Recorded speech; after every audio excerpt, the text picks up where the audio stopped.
Lijo madam, Hari வந்து எல்லா படத்திலும் நல்லவராக நடிச்சிருக்காரு. இந்த படத்தில் வந்து உங்களை கேரக்டர் தான் கத்தி வருது, குக்கர் வருது, நீங்கள் என்ன பண்ணீங்க? கிரைம் சப்ஜெக்டா என்னது இது? ஹரி எந்த படத்தில் நல்லவனா நடிச்சாரு? பெரும்பாலும் படத்தில் நல்லா. இது வந்து கிரைம் சப்ஜெக்டா, அவரை நீங்கள் என்ன பண்ணீங்க? நான் அவரை எதுவுமே பண்ணல. நீங்கள் மியூசிக்கை வந்து நார்மலாக ஃப்ரீயாக கேட்கலாம், ஆர்ட்டை வேடிக்கை பார்க்கலாம், லிட்ரேச்சரை நீங்கள் லைப்ரரியில் போய் ஃப்ரீயாக படிக்கலாம். பட் சினிமாவுக்கு மட்டும் உங்களோட இன்வெஸ்ட்மெண்ட்னு ஒன்று இருக்குது. அப்போ அந்த இன்வெஸ்ட்மெண்ட்டுக்கு ஒரு படம் இருக்குது, அது தியேட்டருக்கு கொண்டு வரணும்னா அதுக்கு வேல்யூபிளாக இருந்தால் தான் நாங்களே இது பண்ணுவோம். நீங்கள் ஒரு பத்திரிக்கையில் போடுறீங்க, ஒரு இன்விடேஷன் போடுறீங்க. ஃபார் எக்ஸாம்பிள் அண்ணன் சொன்ன மாதிரி லேடிஸ் அண்ட் ஜென்டில்மேன் சொல்கிறாங்க, இது வந்து வழக்கம், ஸ்டீரியோ டைப். இது அதை தான் வந்து இயக்குனர் ஜோஷோ வந்து அதை அழகாக உடைச்சிருக்காரு, சூப்பராக உடைச்சிருக்காரு. அது வந்து அருமையான வரிகளும் அங்கே சேர்ந்துருக்கு.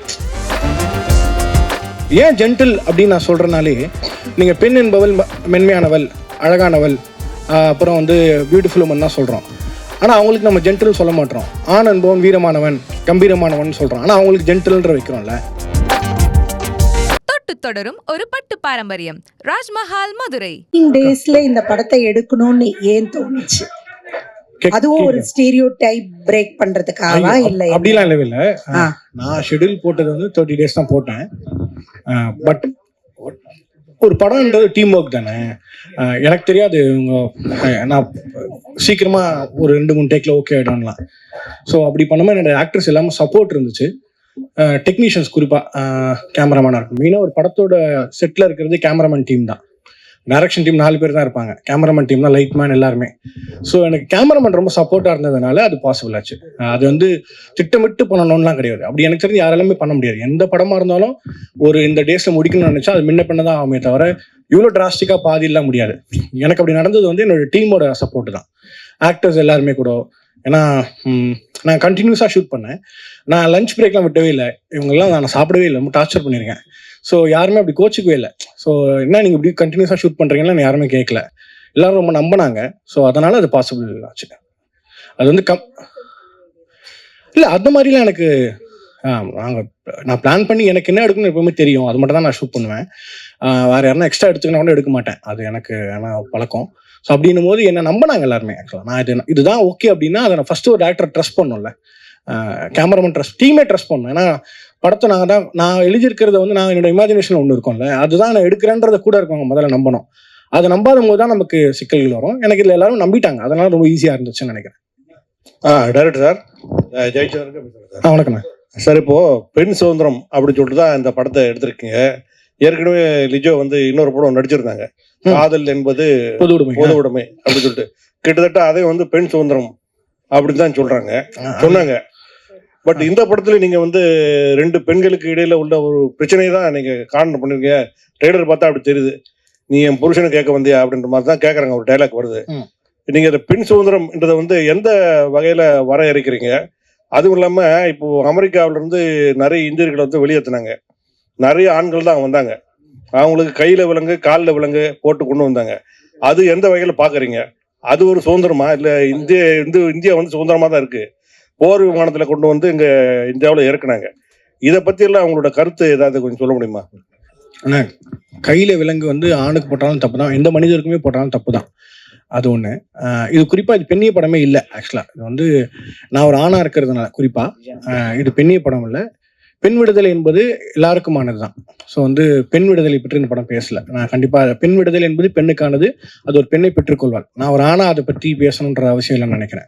அதை நீங்கள் படம் பார்த்துட்டு நீங்கள் சொல்லணும், உங்ககிட்ட கேட்பேன். நீங்கள் இல்லை, நான் வந்து இப்போ இந்த பக்கத்தில் போனீங்கன்னா இங்கேருந்து பாருங்கன்னு சொன்னா நீங்கள் அதை பார்த்துட்டீங்கன்னா உங்களுக்கு அதே தான் தோணும். ஆமாம், இல்லை அது நான் ஒரு நான் அதை வந்து ஒரு சர்ப்ரைஸாக வச்சுருக்கேன். இல்ல மையம்ன்றது அதான் எனக்கு என்ன, நான் முதல்ல என்னது இல்ல கற்புன்றலாம் நம்பிக்கையே இல்லை. அது வந்து அதுதான் ஓகேவா. நான் என்ன சொல்றேன்னா, ஏன் ஜென்டில் அப்படின்னு நான் சொல்றேனாலே, நீங்க பெண் என்பவள் மென்மையானவள், அழகானவள், அப்புறம் வந்து பியூட்டிஃபுல் உமன் தான் சொல்றோம். ஆனா அவங்களுக்கு நம்ம ஜென்டில் சொல்ல மாட்டோம். ஆண் என்பவன் வீரமானவன், கம்பீரமானவன் சொல்றோம். ஆனா அவங்களுக்கு ஜென்டில்ன்ற வைக்கிறோம்ல. இந்த ஸ்பேஸ் தான் நான் பெர்ஸ்பெக்டிவ் சேஞ்சா இருக்கும்னு நான் நம்புறேன். ஸோ நீங்க படம் பார்த்துட்டு நீங்க தான் சொல்லணும் இது யார் ஜென்டில் உமன் அப்படின்றது. அதான் அது இல்ல, நீங்க லேடிஸ்ன்ற கேள்வி மைக்கில் கேட்டுறேன். சார் இப்போ எல்லா இடத்துலையும் பேசும்போது பெண்களுக்கு தான் முன்னுரிமை அப்படின்னு சொல்லிட்டு சொல்றாங்க. எல்லா இடத்துலையும் அப்படிதான் இருக்கு. மகளிருக்கு தான் இலவச பஸ் பாஸ் எல்லாம் கொடுத்துருக்காங்க. அப்புறம் லேடிஸ் அண்ட் ஜென்டில்மேன் அப்படின்னு தான் சொல்றாங்க. அப்புறம் சார் லியோ சார் பேசும்போது கூட சொன்னாரு, இது பெண்ணியத்தை பற்றிய படம் தான், பெண்ணியத்தை பத்தி என்னென்னமோ பேசுறாங்க, ஆனால் பெண்ணுங்களுக்கு சரியான விடுதலை இன்னும் கிடைக்கல அப்படின்னு மாதிரி சொல்றாங்க. நீங்க வந்து பெண்ணியல் பத்தி பேசல அப்படின்னு சொல்லிட்டு சொல்றீங்க. இப்போ என்ன கன்ஃபியூஷன் சார் இந்த படத்துல? இல்ல கதாசிரியரா நான் தான் அந்த கதை என்னன்றது சொல்ல முடியும்ல ஆஸ் அ டைரக்டரா. அது ஒரு பெர்ஸ்பெக்டிவா கூட இருக்கலாம். மேபி ஒருத்தருக்கு பார்வை மாறனா அவர் வேற அதான். பட் ஆஸ் அ டைரக்டரா நான் இந்த படத்தை வந்து நான் பாக்குறேன்னு ஒண்ணு இருக்குல்ல, அதுதான் நான் என்னோட பெர்ஸ்பெக்டிவ் சொல்றேன். இப்போ அவர் சார் கேட்ட மாதிரி யார் ஜென்டில்னாரு, இப்போ அவர் ஒரு பாயிண்ட் ஆஃப் வியூல அந்த பாயிண்ட் ஆஃப் வியூ தான் அந்த படத்தோட ஒரு வித்தியாசமா இருக்கும்னு நினைக்கிறேன். நம்ம படம் பார்த்த பிறகு கண்டிப்பா நம்ம எல்லாருக்கும் இதை பத்தி இன்னும் பயங்கரமா டிஸ்கஸ் பண்ணுவோம். இந்த கதையின் நாயகன் அப்படியா? அப்படிலாம் காட்டல சார். அதாவது கதையின் நாயகன் வந்து வேறு ஒரு வடிவத்துல வேறு ஒரு நிறத்துல இருக்காரு. நாயகிகள் 2 பேருமே சிவந்த நேரத்திலும். சார் ஆக்சுவலா சூப்பர் சார். இது ஆக்சுவலா வந்து எனக்கு நான் வந்து 3 நாளுக்கு முன்னாடி அரியை கூப்பிட்டேன்னு சொன்னல. ஏன்னா நான் முதல்ல இந்த கதையை பண்ணும்போது நான் வந்து அரிக்கு சொல்லிருக்கேன், நான் பண்ணேன் ஒரு நைட்டு. என்னன்னா இந்த மாநிலத்தில் இருக்கிற ஒருத்தரை நம்ம வந்து கேஷ் பண்ணக்கூடாது அப்படின்றது நான் ரொம்ப கான்சியஸா இருந்தேன். அன்ஃபார்ச்சுனேட்லி நான் ட்ரை பண்ண ஆக்டர்ஸ் இருக்காங்களே, அவங்க யாருமே வந்து நான் எதிர்பார்த்தக்கூடிய ஒரு பெர்ஸ்பெக்டிவோ ஒரு ஷேப் அவங்ககிட்ட வரல. அப்புறம் எனக்கு ஒரு நாள் தோணுச்சு, நானே அப்படி முதல்ல நினைக்கணும், நிறத்துக்கு என்ன சம்மந்தம் இருக்கு அப்படின்றதுனால அப்படி நம்ம நினைக்கக்கூடாது, கதை ஒரு கதாபாத்திரம்னு வச்சு அப்படின்றதுனால தான் நான் திருப்பி இதுக்கு போனேன். ஸோ இப்போ ஒரு கேள்வி வருது, இந்த கேள்வி எழுதும்போது எனக்குமே எடுக்கும்போது இருந்துச்சு, அப்படி நினைக்க வேண்டாம் அப்படின்னு நினைச்சுதான் நான் வந்து இப்படி போயிட்டேன் சார். ஸோ நான் கலர் நான் பார்க்கல. லிஜோ மேடம், ஹரி வந்து எல்லா படத்திலும் நல்லவரா நடிச்சிருக்காரு. இந்த படத்துல வந்து உங்களை கேரக்டர் தான் கத்தி வருது, குக்கர் வருது, நீங்க என்ன பண்ணீங்க? கிரைம் சப்ஜெக்டா என்னது இது?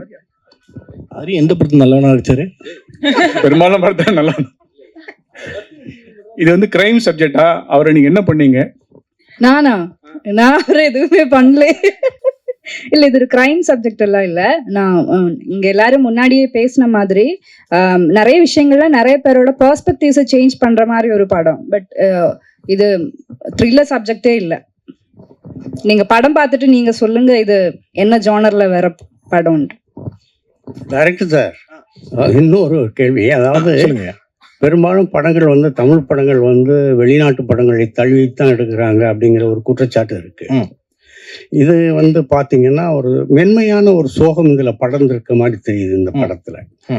ஆனா இதே நேரத்தில் 2 women இந்த சோஃபியா லாரன் நடிச்ச படம் ஒண்ணு முன்ன வந்தது. 2 women சோஃபியா லாரன் நடிச்ச படம். Sophia Loren, okay.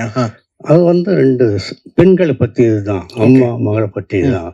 அந்த தழுவி கதையை காப்பியா அப்படின்னு கேக்குறீங்களா? காப்பியான்னு கேட்கல, தழுவல் இன்ஸ்பிரேஷன்ன்றது இன்ஸ்பிரேஷன் அந்த வச்சுட்டு வரலாம்ல. இது ஒரு பெண்ணு அது ஒரு பெண்ணு. ஆக்சுவலா எனக்கு நீங்க சோஃபியா ஆரணும்னா நானும் லைட்டா அப்படியே அப்படி யாருன்ற மூஞ்சி ஞாபகமே வரல எனக்கு அந்த அளவுக்கு தான். ஸோ அப்படி எதுவுமே இல்லை கண்டிப்பா. இது சார் ஆக்சுவலா அது ரொம்ப ஈஸியான காமனான கதை தான் சார். ரொம்ப பயங்கரமான யோசிக்கல, ரொம்ப பழைய கதை தான். மேபி அது வந்து ப்ரெசென்ட் பண்ண பிளேட்டு தான் டிஃப்ரெண்ட்டாக இருக்கும். நமக்கு ரொம்ப பரிச்சயமானது தான் அந்த படமே. நான் வந்து நம்புறேன்னா சார், பணக்காரன் ஏழை எல்லாரும் வந்து யாராக இருந்தாலும் 90 விழுக்காடு அதிகமான நேரம் வந்து நம்ம வீட்டில் தான் சார் செலவிடுறோம். எல்லாருக்கும் வீடுன்னு ஒன்று இருக்குது, குடும்பம்னு ஒன்று இருக்குது. அந்த குடும்பத்தில் இருக்கிற விஷயங்களை வச்சு தான் நான் ஒரு கதையாக நான் செட் பண்ணியிருக்கேன். ஸோ அது வந்து ஒரு ரியல் லைஃப் கனெக்ஷன் தான் இருக்குமே தவிர படம் தழுவலாம் இல்லை சார். என் வாழ்க்கையிலும் தழுவல் இல்லை, அதுவும் சொல்லிடுறேன். ஜோஷுவா இங்கே சொல்லுங்க. முதல்ல வாழ்த்துக்கள். நன்றி நன்றி. ஒரு நல்ல படத்தை அழகாக எடுத்திருக்கீங்க. அதே மாதிரி காஸ்ட்டுமே நல்ல பிரமாதமான ஆர்டிஸ்ட் செலக்ட் பண்ணியிருக்கீங்க. இந்த கண்டென்ட்டை ஃபஸ்ட்டு படம்னாலே ஒரு பயம் இருக்கும், ஒரு நல்ல ஒரு கமர்ஷியல் படமாக பண்ணலாமேன்னு. இந்த மாதிரி ஒரு பொய்ட்ரிக்கான படம் பண்ணணுங்கிற இன்டென்ஷன் எப்படி வந்தது? இல்லை முதல்ல நீங்கள் எழுதின கதையா ஃபஸ்ட்டு இதான் பண்ணுவேன் அப்படிங்கிற மாதிரி? இல்லை, இது கமர்ஷியல் படம் தான். தியேட்டருக்கு வர எல்லா படமும் கமர்ஷியல் படம் தான். புரியுது. சில அந்த ஸ்பேஸ் சொல்றேன். நிறைய பேர் கேட்பாங்களா, ஆர்ட் சினிமாவும் ஆர்ட் தான், அது ஆர்ட் சினிமா நார்மல் சினிமான்னு எனக்கு நம்பிக்கை இல்லை. இந்த படம் இப்படிதான் பண்ணணும்னு நான் திட்டமிட்டு தான் எடுத்தேன். எனக்கு இது கமர்ஷியல் எல்லாருக்கும் இது கமர்ஷியல் படம் தான். இது காமெடி இருக்கு, எல்லாமே நான் சொன்ன மாதிரி ஃபைட் இருக்காது, அந்த மாதிரிலாம் இருக்கு, அந்த மாதிரியான ஸ்பேஸ் இருக்காது. பட் நம்ம யதார்த்தமா நம்ம பார்த்த இருக்கக்கூடிய ஸ்பேஸ் கமர்ஷியல் படம் தான் அது. நான் சொன்ன மாதிரி தியேட்டருக்கு வர எல்லா படம் கமர்ஷியல் படம் என்னோட புரிதல் இருக்குல்ல, அதை நான் புரிஞ்சுக்கிட்டு தான். ஏன்னா நீங்க வந்து தியேட்டருக்கு வரும்போது ஒரு இன்வெஸ்ட்மெண்ட் இருக்கு உங்ககிட்ட இருந்து. சினிமாக்களை மட்டும்தான் அந்த சினிமாவோட பியூட்டியாக தான் நான் நம்புறேன். ஏன்னா ஆர்ட் ஃபார்ம் எடுத்துக்கிட்டிங்கன்னா மியூசிக்கு, பெயிண்டிங், லிட்ரேச்சர் இது எல்லாமே வந்து படிக்கிறவங்களுக்கு முதலீடு தேவையில்லை. நீங்கள் மியூசிக்கை வந்து நார்மலாக ஃப்ரீயாக கேட்கலாம், ஆர்ட்டை வேடிக்கை பார்க்கலாம், லிட்ரேச்சரை நீங்கள் லைப்ரரியில் போய் ஃப்ரீயாக படிக்கலாம். பட் சினிமாவுக்கு மட்டும் உங்களோட இன்வெஸ்ட்மெண்ட்னு ஒன்று இருக்குது. அப்போ அந்த இன்வெஸ்ட்மெண்ட்டுக்கு ஒரு படம் இருக்குது, அது தியேட்டருக்கு கொண்டு வரணும்னா அதுக்கு வேல்யூபிளாக இருந்தால் தான் நாங்களே இது பண்ணுவோம். ஸோ அதனால தான் கண்டிப்பாக அது கமர்ஷியல் படம். Congrats sir. Thank you so much sir. Co director sir. Sir co director. Co டைரக்டரா? யார் அது ப்ளூ ஷர்ட் அவரு? கோ டைரக்டர்லாம் இல்லையே. யார் co director? Co producer. Co ப்ரொடியூசரா? பிஆர்ஓ சொன்னதுனால கேட்குறேன். அது கொடுங்க சார். கோ ப்ரொடியூசர் சொல்லுங்க. என்னன்னா நீங்க ஸ்டேஜ்ல பேசணும் சொன்னீங்க, ஆணாதிக்கத்தை பேசுறவங்க எல்லாம் செருப்பால் அடிக்கணும்னு சொன்னீங்க. செருப்பில் அடிக்கணும்னு இல்ல சொல்லி இல்ல நீங்க சொன்னீங்க ஸ்டேஜ்ல, அது எல்லாருமே வீடியோ கூட இருக்கும் சொன்னீங்க. ஏன் அவ்வளவு கோவம் உங்களுக்கு ஆணாதிக்கத்து மேல? இல்ல இந்த படத்தோட சாரி, செருப்பால் அடிக்கிற மாதிரி இருக்கணும்னு சொன்னீங்க. செருப்பால் அடிச்சா மாதிரி வசனம் எழுதியிருக்காரு யுகபாரதியாரன். அப்படி ஏன் அப்படின்னா ஒரு ஒரு இந்த சமுதாய கட்டமைப்புல ஆண் பெண் அந்த 2 பேரும் சேர்ந்து ஒரு ஒரு நேர்கோட்டில் போகும்போது தான் அந்த சமுதாயம் சரியான பாதையிலையும் இயங்க முடியும். அது இப்போ இல்லை, எப்போதுமே அப்படிதான். ஆனா நமக்கு அதை வந்து ஈஸியா நம்ம இக்னோர் பண்ணிட்டு போயிடுறோன்றது என்னோட ஒரு ஒரு கவலையா இருக்கு. ஈஸியா இக்னோர் பண்றோம் அப்படின்னா இப்போ என்ன சொல்றது, அண்ணன் ஞானவேல் ராஜா சொன்ன மாதிரி நான் அந்த பொண்ணு ஈக்குவலாக தான் ட்ரீட் பண்றேன். எங்க வீட்டுல எங்க என் பொண்ணுக்கு சுதந்திரம் கொடுத்துருக்கேன், என் ஒய்ஃப் ஃப்ரீயா போயிட்டு வரலாம். இது என்ன கொடுக்கறதுக்கு நீ யாரு? இதுவே வந்து ஒரு ஆணாதிக்க சாதி மனப்பான்மை தான் சொல்ல வரேன் நான். சாதி பேசுறோம், மதம் பேசுறோம், எல்லாமே பேசுறோம்.